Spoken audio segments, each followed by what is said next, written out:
Well, according to December's numbers, we're back into negative territory when it comes to inflation. The question is, what does it mean for you and your hard-earned savings? Stay tuned to this week's episode of the Retirement Income Source, where it truly is all about the income.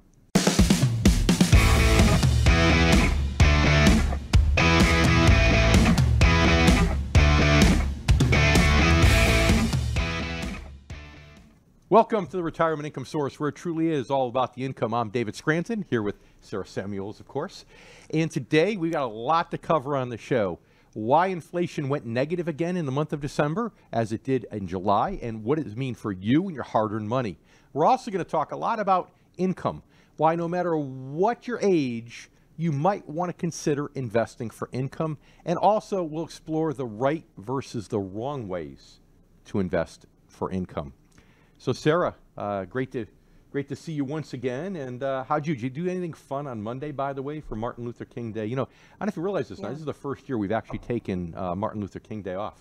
That's right. Yeah, I didn't really get into too much. It was just a nice day to have off and I guess kind of reflect on everything. But it's great to be here with you, Dave, and of course all of our listeners and our YouTube viewers out there. So I'm excited to talk about income because this is really an important topic, and I'm excited today that we're going to talk about income for the younger generations as well. Right. You know, it's not just about people heading into retirement, although this is the retirement income source. But we want to talk about how this can help people of all ages, really. Yeah. Now, we mentioned inflation just at the beginning of the show. Better numbers for December. Now, do you want to quote the annual number that the fake news is quoting of 6.5%, so I can yell at you like I have on previous episodes of the Retirement Income Source, or are we going to stick to the month-over-month numbers? Well, you know, Dave, I really think you made a great point here. We did see inflation come down for December, which is good. Negative 0.1%. Negative 0.1%. Negative, sure. Barely, but it did go down, so it's trending in the right direction. But for our longtime loyal listeners and viewers, you know Dave's bone to pick with this whole thing because it's really not the average. Dave, if you want to explain just one more time. Well, you know, the news is talking about this annualized rate year over year of 6.5%, and it's mathematically correct. How did they get there? Well, if you've followed us over the last 6 months, as we've talked about these monthly, month-over-month numbers, we've really only gone up less than 1.5% in the last 6 months of 2022. So that's an annualized rate of 3%. So if the second half of the year we were up an annualized rate of 3, and the first half of the year we were up an annualized rate of 10, yeah, that average is 6.5. Sure. But I think it's not so important to look at what happened more than 6 months ago. It's more important to look at what happened recently and the trend is certainly heading in the right direction. Yeah, and I think that's good news for all of our listeners and for anyone struggling out there, of course, at the gas pump, at the grocery store. Yep. I think it's a great segue, actually, into our Ask Dave question. We have Kelly from Texas, and she says, what if a few years into retirement, I discover I need more income than I originally thought?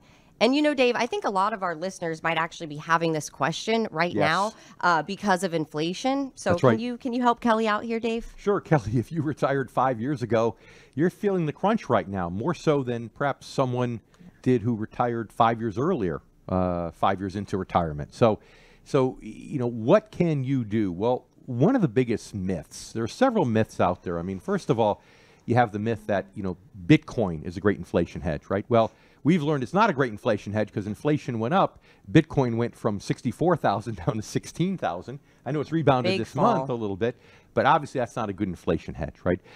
Gold is a good inflation hedge. Well, gold did not perform well at all in 2022 in spite of the fact that we had high inflation. Right. The last thing is the stock market, Sarah, right? Everybody's always says, well, I need more money in the stock market because I need to keep up with inflation. Well, the stock market, the S&P 500 was down almost 20% in 2022, and that's not a good inflation hedge. So the problem in high inflationary environments is there's almost no place to hide when it comes to inflation. And you know, the stock market can help you, but only if you're getting a high flow through of income, high flow through of dividends. So I guess it goes right back, Sarah, to our typical story. The best way to have an inflation hedge is to be retired and have more income than you need so that when inflation hits, you built a buffer. Yeah. So what advice would you give Kelly, Dave? If she needs more income now than she originally thought, should she adjust her portfolio? Yeah, a great question. And, you know, Kelly, I don't know what you have. I don't know how you're allocated. But I would say, generally speaking, a lot of people up until a year ago were really underweighted in bonds and fixed income. Why? Because there had been a fixed income headwind. Interest rates are low. People felt like for a long time there's just really no interest to be gotten in fixed income, although we've always disagreed. Well, fixed income interest rates have come up a lot. So when you get into bonds and preferreds, I think one of the things that you might want to look at if you're underweight those things is to maybe consider adding a little bit of those more conservative things to the portfolio, things that can pay a higher level of interest or dividend, and in at least for a certain time period, lock in that higher interest or dividend payment. So if rates go back down, now you're protected, you have some buffer. Well, Kelly, thank you so much for sending in your question all the way from Texas. And if any of our other listeners or our YouTube viewers out there want Dave to answer your question, all you have to do is email us at askdave@the-retirement income source. That's SOURCE.com.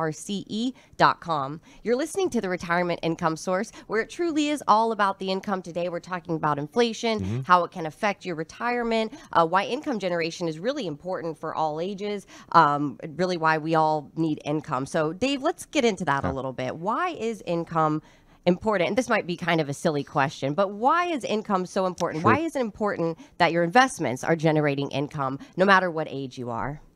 Well, let's talk about job security. Let's talk about layoffs and things, of course. Now, you don't have to worry about this, right? Because, we've got... Well, thanks, Dave. I feel better now. I was worried. We have 60 people here, and if we go into a recession, a bad economy, you're going to be right there right till the end if we have to lay people off, right? So you're my favorite, so that ultimately if it's just you and I, there's only two of us left, you still have job security. They'll turn the lights off on us. Right. Yeah. But don't tell Rich in the studio, okay? He's behind the glass. Don't tell him. Don't let him hear this, all right? Because he's number 3. If there were 3 of us, he'd be If left, you had to right? rank your favorites, that's right. That's okay. right. As long as I'm number 1. But here's the point, right? When are people more apt to lose their job? In a good economy or bad economy? Oh, bad economy. Bad economy, right? Well, when's the stock market going to be down? In a good economy or bad economy? Bad economy. Bad economy, Yeah. right? So now if you have an emergency fund that's going to last you for a period of time, right? You have unemployment insurance, but most people can't live off unemployment insurance. It's hard to pay your bills on that, or at least live any kind of lifestyle. Right.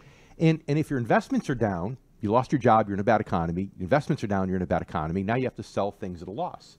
But if you invested, let's say, in stocks, because you're younger, and stocks that pay a high dividend, at least that dividend, maybe you were reinvesting that dividend all along, but now if you lose your job, you can always turn on the faucet and start to collect that dividend in cash.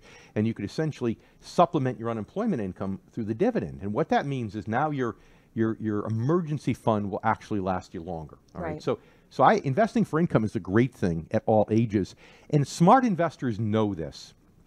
Robert Kiyosaki, whom we've had on the show many times, right? Yep. He wrote the book about cash flow quadrant, how smart investors, entrepreneurs, they know it's all about cash flow, investments that generate cash flow. And most of the wealthy individuals are the same way. They're not just speculating on growth for the future. They want to invest in things that can give them cash flow today because they know that cash flow is king. Yeah. Well, we always talk about in retirement, one of the most important things is figuring out how you're going to replace that paycheck that you were getting every couple of weeks from your job. So in this equation, Dave, it does make sense. You lose your job. It's not the same as retirement, but you lose that paycheck. So the dividends from your investments, that actually is going to supplement and kind of replace that paycheck. So it makes sense. And I really think, income generation, it's important for people of all ages to really diversify and to figure out different ways that you can make your money work for you. And if you're unemployed, essentially you're temporarily retired, right? You are retired, just not intentionally. Have you heard the term fun employed, Dave? That's exactly. That's what it is. Yeah, fun employed. So listen, coming up, Sarah, I want to talk about a little secret that most of our listeners and viewers on YouTube are not aware of. And that is how investors, even young investors, by investing for income in the stock market, can actually increase their return, contrary to popular belief. So I want to talk about that coming up. All right. Well, I can't wait to hear it, Dave. I'm Sarah Samuels, and I'm here with Dave Scranton, and you're listening to the Retirement Income Source, where it truly is all about your income.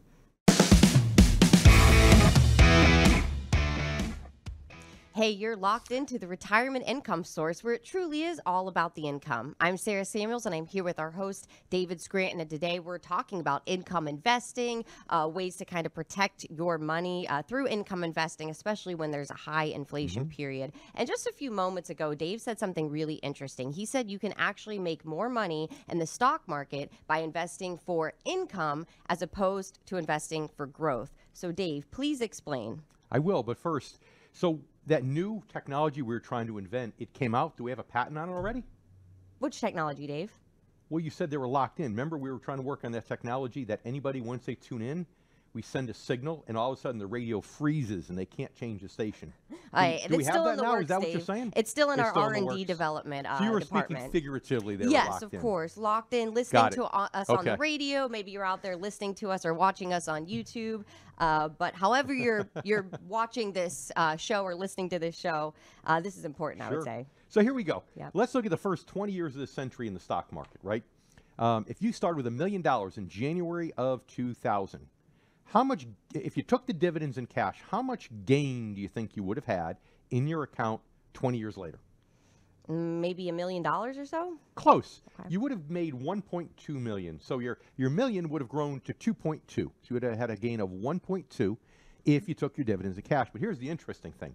If you didn't need the dividends, Sarah, and if you retired and reinvested those dividends, the money would have grown to 3.2 instead of 2.2. So you would have made 2.2 million instead of 1.2. You would have made almost double by reinvesting the dividends. Wow. Big difference, right? Huge difference. Now, when you deconstruct that, what that equates to is if you took the dividends, you had a 4% return to get from 1 million to 2.2. And if you reinvested the dividends, you had a 6% return to get from 1 million to 3.2 million, right? Okay. But wait a minute, right? I've been in this industry long enough where I know that we did not average a 2% dividend in the first 20 years of the century. The average dividend rate was consistently less than 1.5%. So the question becomes, how the heck do you get a 4% return to a 6% return? How do you do that with a dividend that's not 2%, right? Does it make sense mathematically at first glance? No, tell us, how do you do that, Dave? Here's why it makes sense. Okay. Because of dollar cost averaging. You've learned when you put money in your 401k that you're dollar cost averaging, which means in the months that the market goes down, you're buying even more shares. In the months that market goes up, you're buying fewer shares when you invest. So therefore, your average purchase price is getting pushed down. Dollar cost averaging accentuates your returns. Okay, makes sense. Well, you don't have to just dollar cost average with money you're saving. You can dollar cost average with dividends that get reinvested. And that's what allowed that to have such a dramatic difference over that 20 years. Because in the volatile times when the market was down, the dividends bought even more shares. So when the market finally recovered, it acted like a big spring, a coiled spring that just took off. Okay, so now we have to say, what if you invested in higher dividend stocks? Well, we did a study of that. We did a mathematical study where we said, what if we increase the dividend and decrease the growth? In other words, go back over the same 20-year period where every month the return was the same as the S&P 500, but in our hypothetical portfolio, we just got more of the return from dividends and less of the return from growth. Well, how'd it do? the result was we ended up with almost $8 million. Oof, wow, that's So a big difference from the 1.2 you started with, instead right? of 2.2 or 3.2, Right. you had 8. Same return each month as the S&P, but more of it came from dividends. So the reality is the dividend component is more important when investing in the market because it allows you to accentuate your dollar cost averaging. And that, Sarah, is something that you're not going to read about virtually anywhere. And it's unfortunate. Yeah, it kind of sounds almost like a take on the buying the lows and selling the highs kind of idea. You're buying in low, and then as the market as it grows, you're actually getting more money for your investments on your dividends. But you're So doing it makes sense. systematically without having to have a crystal ball because Right, no one right. has that crystal ball. Exactly. You know, you work with a fiduciary and income specialist, somebody like Dave, who can actually do all this for you. Dave has I believe it's a master's degree in math. Is that right, Dave? No, master's in financial services, just an undergraduate in math. Undergraduate in math. That's what it was. Okay. All right. Well, let's get into our Ask Dave question where we put Dave to the test with your questions. We have this question now is from Martha.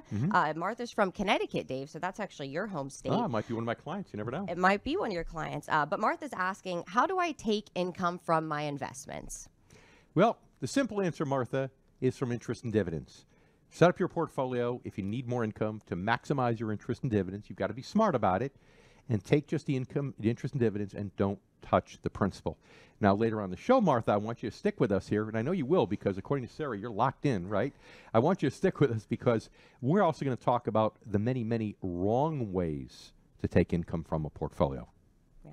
Well, Martha, I hope that helps answer your question. And of course, if you are looking for an income specialist in Connecticut, Dave Scranton is right here, of course. But That's we right. have a lot of I am great. available. Yes, that's correct. You're available. Yeah. Okay. Well, we have a lot of other great income specialists in Connecticut, so And you can. I don't mean being available in a Bumble sort of way. I mean Right. being available in a kind of financial advisory sort of way. Just to be clear, Right. Well, Dave, you're we're always not here we're for. not running a dating service here, Sarah. It's more of a I don't think Teresa would like that very much. True, But that what I too. meant was you're always here for our listeners and our viewers. But Martha, if you would like to look for a financial advisor in Connecticut, you can always take a look at our website, the Retirement Income Source, source.com. And if any of our listeners or our viewers out there have a question and you want to put Dave to the test, see if Dave can answer your question, all you have to do is email us at askdave at the Retirement Income Source. That's source.com. You're listening to the Retirement Income Source, and you are locked in with our brand new technology where you cannot change the dial. I'm Sarah Samuels, and I'm here with Dave Scranton, and we're talking about inflation. We're also talking about investing for income and how it's really helpful for people of all ages. So, Dave, a few moments ago, you answered Martha's question about how to take income. Tell us, what is the wrong way? How should you not take income? Sarah, I'm not sure we have enough time remaining on the show to cover all the wrong ways, because I hate to say it, but there really is one right way, and there's just a whole bunch of wrong ways. And so let's start with withdrawals, systematic withdrawals. You know, a lot of people right now are focused on this thing called the withdrawal method.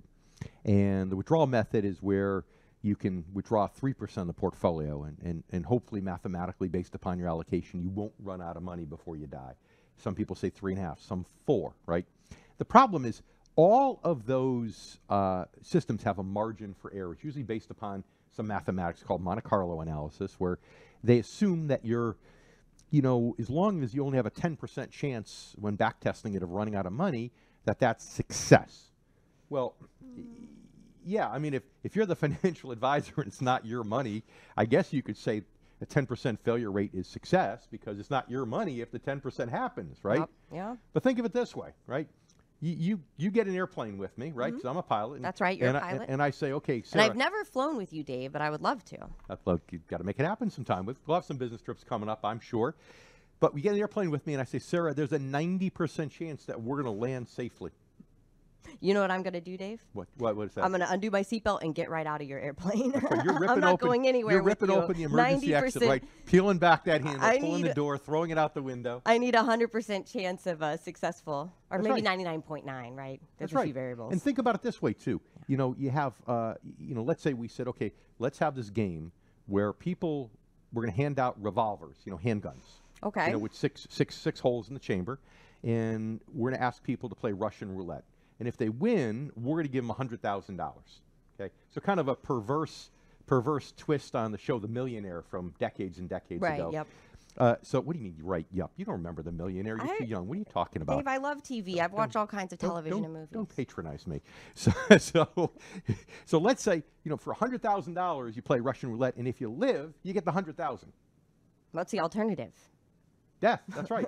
So you think a lot of people are going to run around and take me up on that offer? And No, play that I don't game? think so. No, because if you're part of the 16% that takes the bullet, the 1 out of 6, the consequences are huge. Well, if you're doing Monte Carlo analysis and it says there's an 84, 90% chance of success, well then if a financial advisor were being brutally honest with his prospective clients, he or she'd be saying that, look, send your money over to me and I can tell you that there's going to be a 10 to 16% chance of you running out of money when you work with me. So here's the form right here. Go ahead and press hard. There's 3 copies. Right? Oof. Okay. How many clients is a financial advisor going to get if they tell the brutal truth? Not very many. Not very many. Yeah. But that's the problem with the withdrawal method. And Sarah, that's the problem with that. That's the number one problem. Dave, I also want to talk about when you should make this transition from growth to income. And I think it may surprise some of our viewers and listeners to know that it's a lot earlier than you think. Yeah, you're absolutely correct. I'm David Scranton here with Sarah Samuels, and this is the Retirement Income Source, where it truly is all about the retirement income.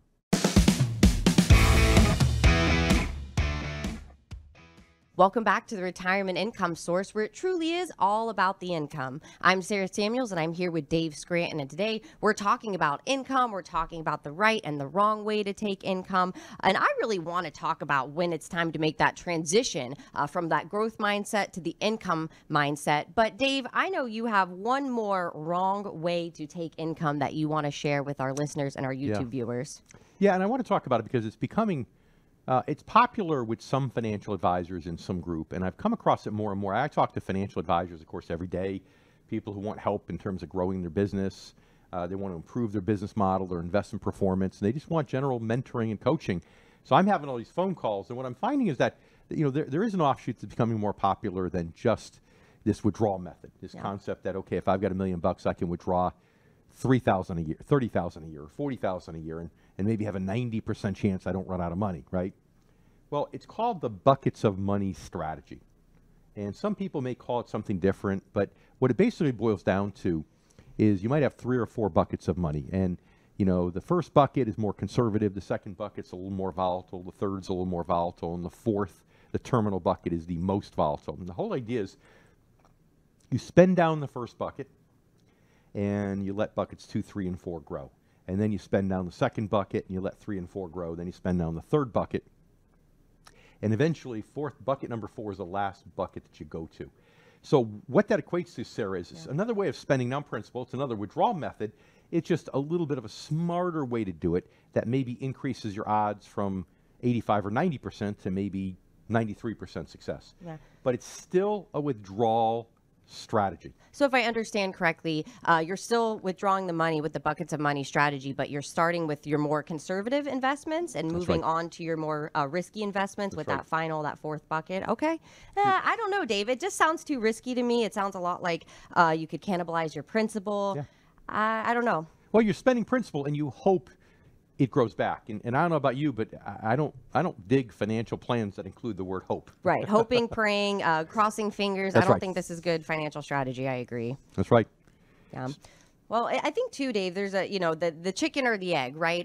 If you have the chicken and you take care of the chicken, it's kind of like the income analogy, right? Yep. Because the chicken is going to keep producing those eggs. You have delicious eggs every morning, right? But when you cannibalize your account and when you kill that chicken and you have, one delicious fried chicken dinner, that's it, right? No more chicken, no more eggs. You're done. You're done. That's right. So eat the eggs and keep the chicken alive so you have more eggs the next year. And that's why the only really secure way to take income is to take the interest and dividends and not touch the principal. Absolutely. Right. All right, Dave. So let's get back to my original question and what I wanted to talk about a little bit, which is when is the right time to make this transition, both psychologically in your mindset, because we know it's a mindset thing, as well as with your financial investments? Well, it's interesting. So, I've got an example that I've made based upon some average assumptions that it blows the minds of these financial advisors that I speak with on a regular basis. And I'll show them how they'll do some projections. Let's say if I want to retire 10 years from now, they'll make some growth projections showing how much money I might have if the markets do well. Then they snap their fingers the day before retirement and switch me over to income generating investments. And if all goes well, I have $1 million today, I might have $80,000 of income 10 years from now, right? Assuming I want to retire 10 years from now. But if all doesn't go well, and if the markets go down, now I'm stuck with a dividend in this analysis that I've done of less than $20,000 of income. So again, this is where these advisors, if they're brutally honest with their clients, they're going to say, hey, you work with me, and I can promise you that 10 years from now, you're going to have somewhere between $20,000 and $80,000 of retirement income. So here's the paperwork to transfer your money. Go ahead. Sign right here, press hard, just 3 copies, right? Yeah. Well, I think it's actually a good a lead-in actually to our Ask Dave question, because we have a listener out there or a viewer perhaps, Mark from North Dakota, who says, if investing for income works so well, then how come more people don't know about it? It's a great question, Mark. Mark, I wish I could answer that question because it's frustrating to me. I've been in this I've been in the business since 1987. I've been in this part of the business since 1999. And I've realized the benefits behind income, the math behind income. And the beauty about income is, you can get more income. And as we said earlier in the show, you can actually get more return if you're investing for higher dividends in the stock market. And investing for income means generally lowering your risk. And I don't know anybody, Mark, that doesn't want more income, more return, and less risk. But why don't financial advisors know about it? Well, I think the big part of the reason is just that they're not trained that way. They're trained with the same old crazy ideas. And that's why when I talk to advisors day after day, every single day, and I tell them about this, it really blows their mind. And Mark, stay with us, because in a moment, we just talked about how if an advisor, if he or she were completely truthful with you, would say, hey, you want to retire from 10 years from now and you want to stay in the market and you've got $1 million, I'm going to get you anywhere between 20 and 80,000 of income 10 years from now. That's a big, big difference, right? A difference in a risk that you probably don't want to take, Mark. So in a moment, stay with us, because we're going to talk about, when to make that transition to income to narrow that disparity significantly, Sarah.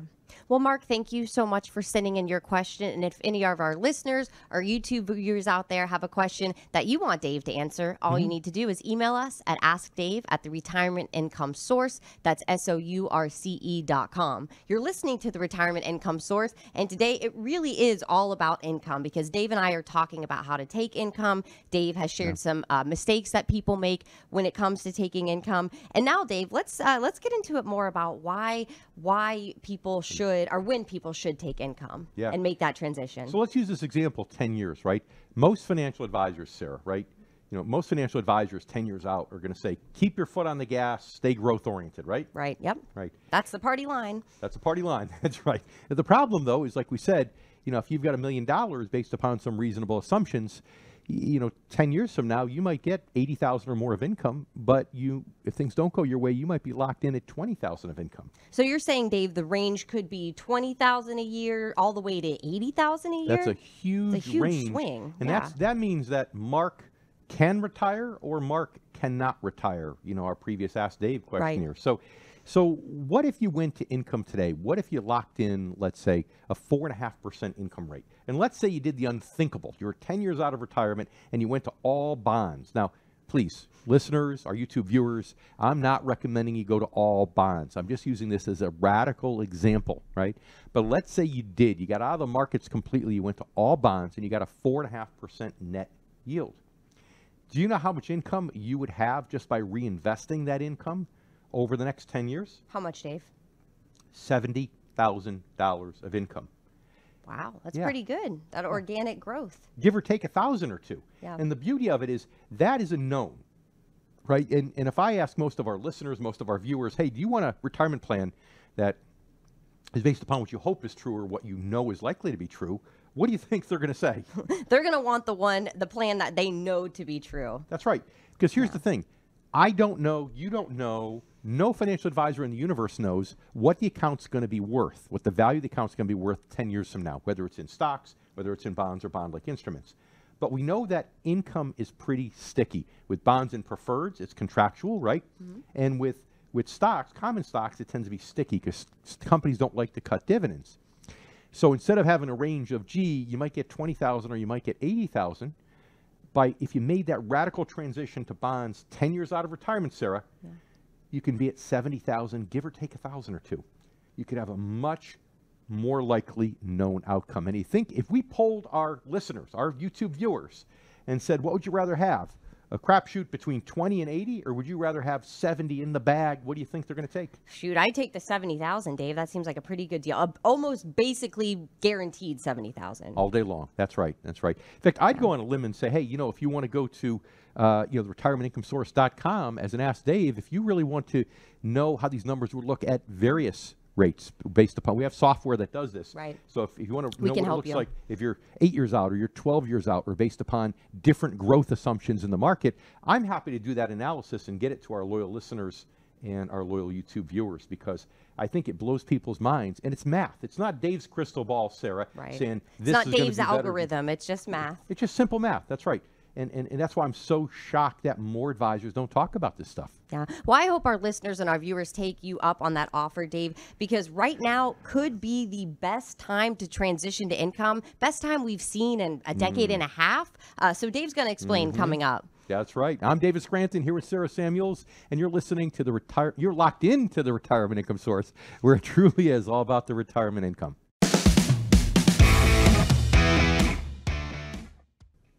And welcome back to the Retirement Income Source, where it truly is all about the retirement income. I'm David Scranton here with Sarah Samuels, and we've covered a lot of ground today, but we have a lot more to cover, right? We We talked about inflation, how inflation seems to be mellowing and taming a bit. We also talked about how the best way to fight inflation really is to have more income than you need every single day throughout retirement for the rest of your life. Give yourself some cushion. Now, for you younger folks, we covered how investing in the stock market for a higher dividend strategy versus a low dividend strategy, if you'd done it in the first 20 years of the century, could potentially have gotten you triple the gain. More return with higher dividend strategies, and also why converting from growth to income earlier than you might otherwise have thought could be the right answer for most of you listening to this show. Yeah. Dave, so explain a little bit, people that want to stay invested in the stock market, a lot of people do want to stay invested. Why can you be so much more successful making money in the stock market when you invest for income as opposed to growth, which is typically what you hear from the financial advisors out there? Yeah, and I want to make it clear, a lot of people, the higher dividend stocks tend to be more value stocks versus growth stocks. And I'm not saying value's not going to perform growth or growth's going to outperform value. I'm not doing a crystal ball thing. Yeah. Just mathematically.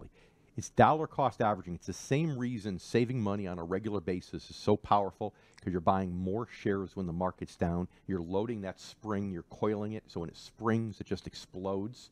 And that's the same thing you're doing when you're reinvesting those dividends. And that's why for the first 20 years of the century, if you were to significantly increase the dividend and lower the growth, get the same return as you would have in the market, you would have had triple the gain. Instead of 2.2 million of gain on $1 million, you would have had closer to 7. Triple the gain. Yeah, and who doesn't want triple the money, right? Triple the money. That's a pretty great especially deal. If you can do it by lowering your risk. Yeah. So Dave, why is now the best time for people to get involved with investing for income? Or in your opinion, I know I said just a few minutes ago that it's the best time in 10 to 15 years. Right, and to say it's the best time, I mean, we don't know. It could be better a month or two from now, Well, right? that's true. We don't have a crystal ball. But it's certainly a lot better than we've seen in 15 years. And here's why. It's because interest rates are up. You see, when interest rates go up, it allows you to lock into things with better yields. And we haven't seen interest rates at this level now for, pretty much 2007, right, before the financial crisis. So it's a great time. And again, if you want to lower your risk a little bit and increase your yield, you can go from growth stocks to dividend stocks, like we talked about a moment ago. Over time, the dividend can help you dollar cost average, can help you accentuate your growth, right, your return by buying more shares and coiling that spring. Yeah. But what also happens is high dividend stocks tend to lower your risk, right? That's why, for example, as you know, Sarah, some of our higher dividend stock portfolios here at the company either broke even last year or actually made money in 2022 in a year where the markets actually dropped and most people lost, right? Right, yep. Because higher dividend strategies tend to be more conservative. Yes. And like you said, I don't know who wants more return, who doesn't want more return with less risk, right? Pretty much everyone does. If there's someone out there that doesn't want more money, please let us know, because I would love to meet that person. That's right. That's right. But right now is a great time if you want to make that transition from growth stocks to dividend stocks in the market, because again, you're locking in a slightly higher yield. But if you want to get even more conservative, let's say like our Ask Dave questionnaire earlier, where this person had really ignored, I surmise that they perhaps ignored bonds and bond-like instruments for a while, as most investors did. Now might be the great time to consider those types of things. If you can lock in a good 5% or even higher interest rate, something that we hadn't seen for a decade and a half, now might be the right time. Because Sarah, at some point we are going to get into recession. Yeah. And we get into recession, the Fed's going to have to start lowering interest rates again, and we're going to be back to where we were a year ago. So that's why I think now is the time. Yeah. Well, let's look at our Ask Dave question. We have Wayne from Wyoming, and he's asking, don't I need to save a huge amount before my savings can actually generate enough interest for me to live on? Dave, I think this is one of the fallacies about income investing out there. So this is a great question from Wayne. Yeah.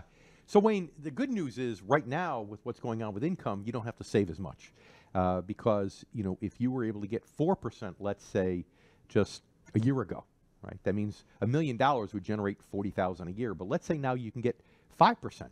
Well, now you can get the same $40,000 of income from $800,000. So in a higher interest rate environment, you don't have to have as much money in a lump sum to generate the income you want. So that's why I say this is a great time to start to make that change.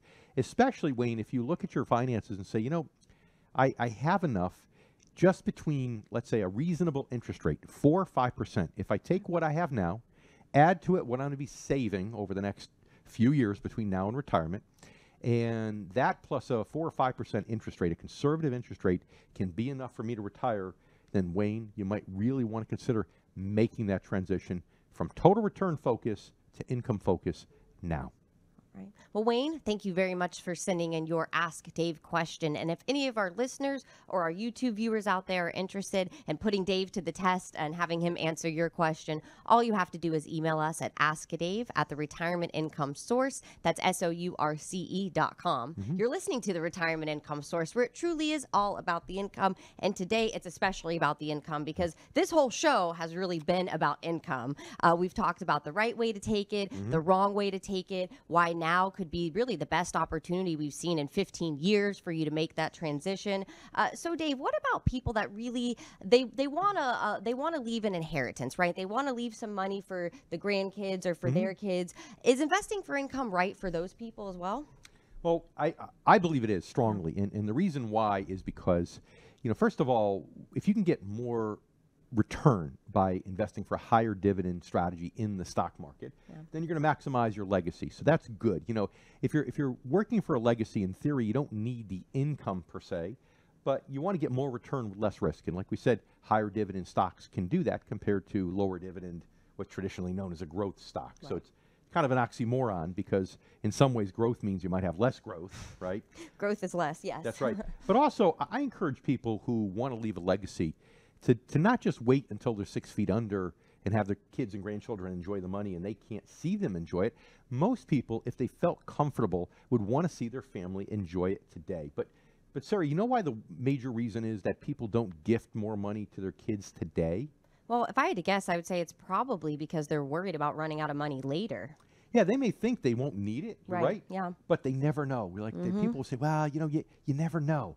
And if you're carving off thousands of dollars from principal, let's say you have 3 children, you can give $15,000 a year. That's $45,000, right? Well, if I'm carving $45,000 off, let's say a principal balance of $1 million, that makes me nervous, right? Because 5 years later, I've only got $750 left, and if I need full-time home health care, guess what? I might be in the yogurt here. Yeah. But on the other hand, what if I could get $45,000 of interest and dividends of income? Now I can give $15,000 to each child today without touching any principal, right? So now if I need the money, I still got my $1 million intact. But if I don't, I'm at least letting them enjoy the money now because, hey, we're living, the biggest decade, if you will, of people that they're living longer and longer today are people living in their 90s, right? So if you live in your 90s, your kids are probably in your 60s or 70s.